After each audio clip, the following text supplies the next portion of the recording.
कहानी की शुरुआत होती है एक अंडरग्राउंड और वर्ल्ड से छुपी हुई सीक्रेट लैब से। ये कोई नॉर्मल रिसर्च सेंटर नहीं था। यहाँ पर मासूम बच्चों को लाकर उन पर ऐसे एक्सपेरिमेंट्स किए जा रहे थे जो इंसानियत के खिलाफ थे। उन बच्चों को बचपन से ही इंजेक्शंस दिए जाते, उनकी बॉडी और माइंड को टॉर्चर किया जाता, उन्हें कंट्रोल करना सिखाया जाता। धीरे धीरे उनके अंदर अननेचुरल एबिलिटीज डेवलप की जा रही थी। किसी के पास एक्सट्रीम स्ट्रेंथ थी, किसी के पास स्पीड और कुछ के पास मेंटल पावर्स। उन्हीं बच्चों में से एक मैं भी थी। बचपन से ही मुझे अलग ट्रीट किया जाता था। डॉक्टर्स को पता था कि मेरी कैपेबिलिटी बाकी सबसे ज्यादा है। मुझे स्पेशल इंजेक्शंस दिए जाते थे, स्पेशल ट्रेनिंग होती थी। मुझे समझ आ चुका था कि मैं उनका सबसे सक्सेसफुल एक्सपेरिमेंट हूँ और शायद सबसे खतरनाक भी। लेकिन पावर के साथ एक साइड इफेक्ट भी था। हर इंजेक्शन के बाद सर में अजीब सा प्रेशर होता, जैसे दिमाग के अंदर कुछ फैल रहा हो। कभी कभी आंखों के सामने अंधेरा छा जाता। मैं समझ गई थी कि ये सब नॉर्मल नहीं है। फिर एक रात सब कुछ बदल गया। मैंने डिसाइड किया कि मैं यहाँ और नहीं रह सकती। मैंने अपनी पावर्स का पूरा इस्तेमाल किया।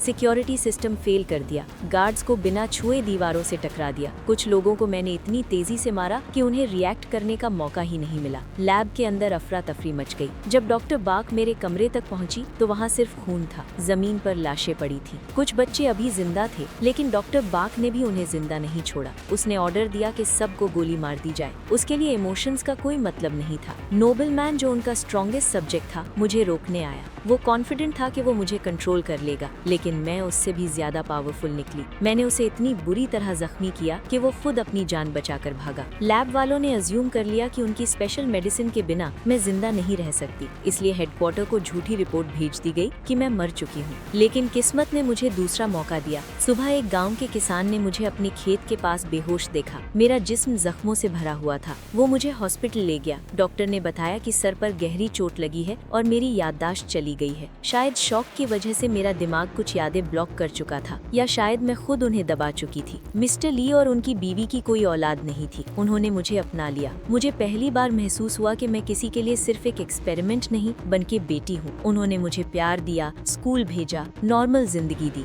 10 साल गुजर गए। अब मैं एक सीधी साधी गाँव की लड़की थी। स्कूल में मैं हमेशा टॉप करती थी, लेकिन कभी अपनी रियल इंटेलिजेंस शो नहीं करती थी। अगर मैं चाहती तो नेशनल लेवल एग्जाम में रिकॉर्ड तोड़ सकती थी, लेकिन मैं जानबूझकर अपनी एबिलिटी कम दिखाती थी ताकि कोई शक न करे। घर की हालत ठीक नहीं थी, पैसों की तंगी थी। माँ को अल्जाइमर हो चुका था। वो धीरे धीरे मुझे पहचानना भूल रही थी। कभी मुझे देखती और पूछती, तुम कौन हो? ये देखकर मेरा दिल टूट जाता था। इस सब के बीच मेरे अंदर एक और जंग चल रही थी। रात को सर में इतना तेज दर्द होता कि मैं चीख उठूं, नाक से खून निकलता। मैं जानती थी कि मेरी बॉडी उस एक्सपेरिमेंट का प्रेशर हैंडल नहीं कर पा रही। मुझे ओरिजिनल ब्लू इंजेक्शन चाहिए था, वरना मैं कुछ महीनों में मर सकती थी। तब मेरी दोस्त म्यांग ही ने बताया कि एक नेशनल टैलेंट शो हो रहा है जिसका इनाम 30 लाख रुपए है। ये पैसा हमारी सारी प्रॉब्लम सॉल्व कर सकता था। मैंने ऑडिशन देने का डिसीजन लिया। स्टेज पर मैं बिल्कुल नॉर्मल बिहेव कर रही थी, लेकिन परफॉर्मेंस के दौरान मैंने अपनी टेलीकिनेसिस हल्की सी यूज की।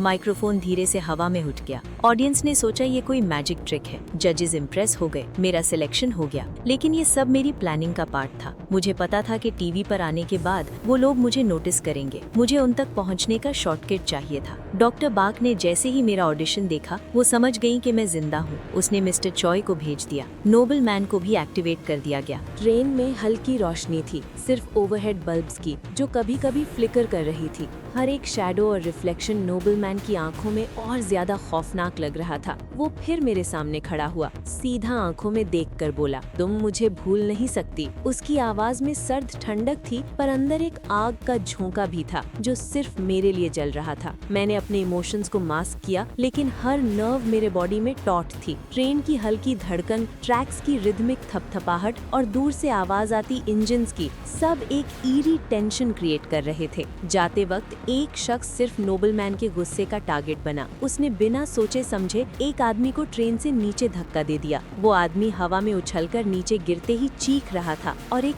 थड का एको पूरा कैरेज में गूंज रहा था। मेरा मेरा दिल शांत था, क्योंकि मुझे पता था ये नोबलमैन के लिए खेल है, दिखावा है और ताकत का प्रूफ है। फिर आया वो वक्त जब मिस्टर चॉय के लोग मेरे घर तक पहुँचे। मेरे दोस्त को चाकू लगाया, तब मेरी एक्टिंग खत्म हो गई। 1 सेकंड में मैं एक लीदल फोर्स बन गई। मेरे मसल्स परफेक्टली कोऑर्डिनेटेड, हर एक स्ट्राइक प्रिसाइज। गार्ड्स एक एक करके गिरते गए। मेरे चेहरे पर कोई एक्सप्रेशन नहीं था, सिर्फ एक कोल्ड कैलकुलेटिंग स्टेयर जो मौत का पैगाम देती थी। नोबलमैन ने ताली बजाई, एक मिक्स ऑफ इम्प्रेस्ड और स्लाइटली स्कैर्ड टोन में बोला, मुझे पता था तुम सब याद कर लोगी। और सच ये था, मैं सब याद कर रही थी। हर एक बिट्रेयल, हर एक दर्द, हर एक छोटी छोटी बातें, सब मेरे दिमाग में क्रिस्टल क्लियर थी। मैं सिर्फ वेट कर रही थी परफेक्ट मोमेंट के लिए। फिर दिखाया जाता है हेडक्वार्टर का सीन। हेडक्वार्टर में मुझे बांध दिया गया। डॉक्टर बाक ने ब्लू इंजेक्शन लगाया। जैसे ही दवा मेरी बॉडी में घुसी, दर्द गायब हो गया और मेरी ताकत कई गुना बढ़ गई। उसे लगा अब मैं उसके कंट्रोल में हूँ, पर मैं अपनी मर्जी से खड़ी थी। मैंने जंजीर तोड़ दी, एक लाउड क्लैंग के साथ। गैस रिलीज हुई, पर मुझे फर्क नहीं पड़ा।